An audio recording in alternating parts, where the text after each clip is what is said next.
भाइयों बहनों, चुनाव प्रचार कल सायंकाल 6 बजे पूरा हो जाएगा और 3 मार्च को आप सभी को मतदान करना है। छठे चरण में अब तो भाइयों बहनों 5 चरणों के चुनाव संपन्न हो चुके हैं। 5 चरणों के चुनाव में ये साबित हो चुका है कि भारतीय जनता पार्टी पूर्ण बहुमत से काफी आगे जा चुकी है। अब तो छठे और 7वें चरण में केवल छक्का लगाने के लिए भारतीय जनता पार्टी आई है। क्या वो पूरी तरह स्कोर को हर हाल में अपने स्कोर को फिर एक बार 300 पार के लक्ष्य को प्राप्त करने के लिए भारतीय जनता पार्टी छठे और 7वें चरण में आपके बीच में है। भाइयों बहनों,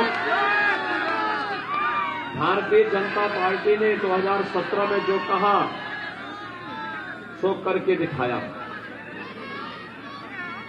हमने कहा था अयोध्या में भगवान राम का मंदिर बनाएंगे, भगवान राम का भव्य मंदिर के निर्माण का काम अयोध्या में कराएंगे। हमने कहा था एयर कनेक्टिविटी अच्छा करेंगे। आज आप देख रहे होंगे पिपराइच विधानसभा के लिए तो इधर गोरखपुर से देश के 14 फ्लाइट चल रही है और उधर कुशीनगर में भी एयरपोर्ट प्रारंभ हो चुका है। पिपराइच की चीनी मिल, मुझे याद है ये वीरेंद्र पाठक जी, संघर्षमणि जी, राधेश्याम सिंह जी, महेंद्रपाल सिंह जी, सभी लोग जब सपा की सरकार के समय चीनी मिल बंद हुई थी तब इस चीनी मिल को चलाने के लिए हम लोगों ने आंदोलन किया था। और भाइयों बहनों, समाजवादी पार्टी की सरकार ने चीनी मिल चलने नहीं दी थी, बंद कर दी थी। उसको औने पौने दाम पर बीएसपी ने बेच डाली थी। लेकिन भारतीय जनता पार्टी आई, पिपराइच में नई चीनी मिल की स्थापना भी हो गई और इतनी भारी क्षमता की चीनी मिल बनी है कि अभी तो इसमें बहुत कुछ बनना है। और इसीलिए आज मैं आपके पास आया हूं। विकास के कार्यों के लिए आपको कहीं हाथ न फैलाना पड़े। पिपराइच के नागरिक भी कहीं देश के अंदर जाएं तो पिपराइच और गोरखपुर से उनकी पहचान बना रहे। इसके लिए पिपराइच से भारतीय जनता पार्टी के प्रत्याशी का विजयी होना आवश्यक है। देखिए, रोज पलटी मारने वाले लोग कभी आपके हितैषी नहीं हो सकते। ये लोग अवसरवादी हैं। उन लोगों का उद्देश्य हर हाल में सत्ता में बने रहना है और इसलिए वे चाहते ही नहीं कि विकास हो। एक तरफ गोरखपुर का फर्टिलाइजर कारखाना प्रारंभ हो गया है, एम्स गोरखपुर में चालू हो गया है, मेडिकल कॉलेज में सुपर स्पेशलिटी ब्लॉक प्रारंभ हो गया है, इंसेफ्लाइटिस की समस्या का समाधान हो गया है। और यही नहीं, यहां के किसानों के लिए चीनी मिल की स्थापना हो गई। अलग विषय है कि किसान तो लाभ ले रहे हैं, सर्वाधिक लाभ लव सिंह ले रहे हैं, जिनको अब घर में बैठे बैठे सारा का सारा गन्ना उनका चीनी मिल में चला जा रहा है। मुनाफा वे कमा रहे हैं। लेकिन भाइयों बहनों, किसान के चेहरे पर खुशहाली हो, हमारा किसान तंदुरुस्त हो, वो तंदुरुस्ती अभी लव सिंह में आनी बाकी है। और इसीलिए मैं आज आपके बीच आया हूं कि हम सबको एक ऐसी सरकार चाहिए जो विकास भी करा सके, सुरक्षा भी दे सके। और भाइयों बहनों, मुझे बताओ, क्या 2017 के पहले बिजली आती थी? क्या बिजली मिलती थी? आज तो आ रही है ना। बिजली के लिए दौड़ कर तो नहीं जाना पड़ रहा है। मोबाइल चार्ज करने के लिए भी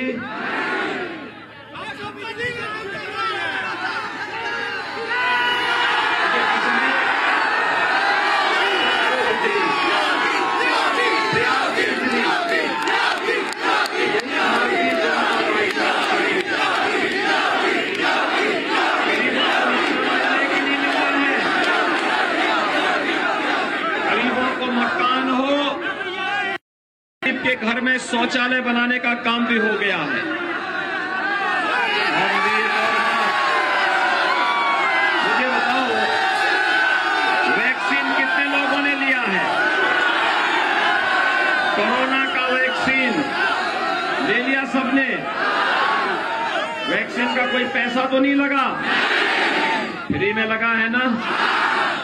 देखो, भारतीय जनता पार्टी की सरकार थी तो फ्री में वैक्सीन लग गया। अगर सपा बसपा की सरकार होती, सारा वैक्सीन बाजार में बिक जाता, आपको कुछ नहीं मिलता। मानते हैं ना इस बात को? फ्री में राशन मिल रहा है कि नहीं मिल रहा है सबको? और अभी तो हमने तय किया है, अभी सरकार ने तय किया है, फ्री में राशन, दाल, तेल, नमक को दिया ही जा रहा है।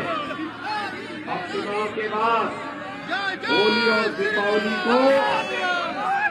और दीपावली को रसोई गैस का सिलेंडर भी उज्ज्वला लाभार्थियों को हमने तय किया है कि 60 साल से ऊपर की महिलाओं को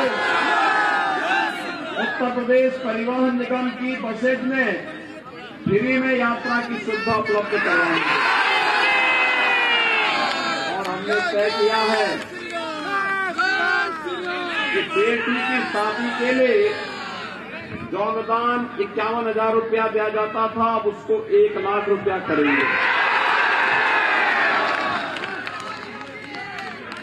अगले 5 साल के अंदर हर परिवार के एक नौजवान को सरकारी नौकरी उपलब्ध करवाने अथवा रोजगार अथवा छोटा रोजगार के साथ जोड़ेंगे। और यही नहीं, 1 करोड़ नौजवान को टैबलेट और स्मार्टफोन दे रहे हैं। भाइयों बहनों, समाजवादी पार्टी ने इसकी कंप्लेंट की है चुनाव आयोग से, और हमने तय किया है कि अब 2 करोड़ नौजवानों को इस सुविधा देंगे। कोई खर्चा आपका नहीं आने वाला। सरकार आपके हितों के बारे में सोच रही है, विकास के बारे में सोच रही है, नौजवान के बारे में सोच रही है, किसान के बारे में सोच रही है। हमारी संवेदना किसानों के प्रति, नौजवानों के प्रति, महिलाओं की सुरक्षा के प्रति, बेटियों की सुरक्षा के प्रति है। लेकिन समाजवादी पार्टी की संवेदना किसके साथ है? आतंकवादियों की प्रति। आपने देखा होगा जब इस सत्ता में आए थे, इन्होंने आतंकवादियों पर दायर मुकदमों को वापस लेने का पाप किया था कि नहीं किया था? उनकी संवेदना तो आतंकवादियों के प्रति है, आपके प्रति थोड़ा है, युवाओं के प्रति थोड़ा है। बेईमानी और भ्रष्टाचार इनका संस्कार रहा है। और इसलिए भाइयों बहनों, आप सबसे मेरी अपील होगी, आप कल चुनाव का अंतिम दिन है प्रचार करने का। देखिए, एक काम आप करिए, यहां पर जो उत्साह आपने दिखाया, अब आप जाइए अगले 48 घंटे के लिए एक एक परिवार में जाकर के कमल चुनाव चिन्ह के लिए वोट मांगे। जनता के समर्थन का आशीर्वाद को प्राप्त करिए। श्री महेंद्र पाल सिंह को भारी बहुमत से विजयी बनाइए। विकास की जिन योजनाओं की चर्चा हुई है, ओवरब्रिज हो या आयुष विश्वविद्यालय भी आप ही के यहां बन रहा है। सोचते पटन में कोई सोचता था विश्वविद्यालय बनेगा, आज आयुष विश्वविद्यालय वहां बनाया जा रहा है। भाइयों बहनों, कितना बड़ा कार्य हुआ है और महेंद्र पाल सिंह जी ने पूरी मेहनत के साथ यहां सेवा करने का प्रयास किया है, पूरी मेहनत के साथ। और मैं आपको कह सकता हूं, आपको मैं इस बात को कह सकता हूं कि पहले छोटी छोटी बातों को लेकर जो लोग विवाद खड़ा करते थे, आज तो नहीं विवाद खड़ा कर सकता कोई। आज तो शांतिपूर्ण ढंग से सारे कार्यक्रम चल रहे हैं, प्रदेश आगे बढ़ रहा है। और मैं फिर आपको इस बात को घबराने की आवश्यकता नहीं, बिना भय के, बिना डर के, भय मुक्त वातावरण में पूरी मजबूती के साथ कार्य करिए। सरकार आपके साथ में है और चुनाव के बाद सरकार है तो भाइयों बहनों, विकास भी होगा और बुलडोजर की यात्रा भी अनवरत चलती हुई दिखाई देगी। सभी सहमत हैं? महेंद्र पाल सिंह को भारी बहुमत से विजयी बना के भेजेंगे, भारतीय जनता पार्टी की सरकार बनाने में अपना योगदान देंगे सभी लोग।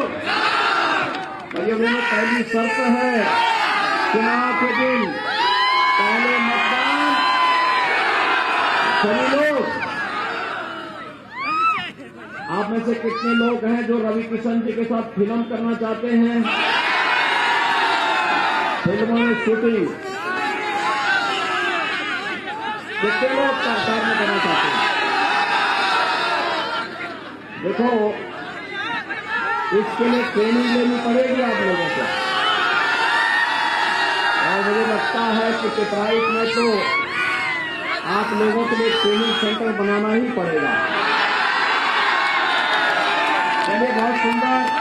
चुनाव के दिन पहले मतदान, सभी सहमत हैं? तो फिर मेरे साथ दोनों हाथ पा करके बोलेंगे। कल शिवरात्रि भी है ना, तो यहाँ पे बड़ा शिव मंदिर पे सभी जलाभिषेक करिएगा। आप सभी लोग मेरे साथ बोलेंगे, दोनों हाथ पा करके, चांदी इधर उधर चांदी है। सभी लोग मेरे साथ बोलेंगे, भारत माता की, भारत माता की, भारत माता की।